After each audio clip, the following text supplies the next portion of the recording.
माननीय विधायक श्री सरोज पाढ़ी। मान्यवर बाचस्पति महोदय, मान्यवर मंत्री टे जानापी चाहूँगी जे आसिकार गोटे मकुंदपुर ठू महाराजपुर रास्ता अच्छी जो रास्ता को आम चाहूँ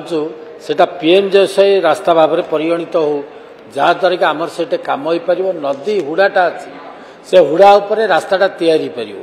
तेणु मान्यवर मंत्री निर्दिष्ट भाव में कहे कि आमको से रास्ताटा मकुंदपुर ठू महाराजपुर नदी हुड़ा रास्ताटा पीएमजेएसवाई रोड रे करेंगे जदि पीएमजेएसवाई रोड रे न पारुची आरडी डिपार्टमेंट तरफ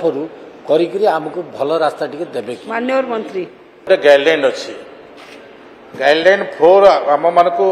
आमको हस्तगत हो नहीं गाइडलाइन 4 रे आपण 250-500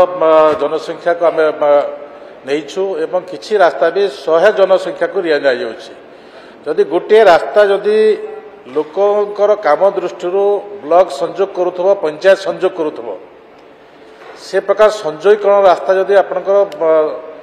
समस्या थाए ताहले आपण लिखित आकार देले भी आमे मुख्यमंत्री सड़क योजना रे भी आमे करि पारि आमर जो स्कीम अच्छी आम से स्कीम रे लेकर आम कर विभिन्न स्कीम अच्छी तो से दृष्टि आपण से रास्तार जदि आवेगता अच्छी आपण सेठिकार डिपार्टमेंट रो एग्जीक्यूटिव इंजीनियर असिस्टेंट इंजीनियर सहित कथबार्ता लगंतु रास्ता को लेकर देखांतु तापर सेठिकार रिपोर्ट देला परे मो आपण को निश्चित भाव में विषय अवगत करेदेवी।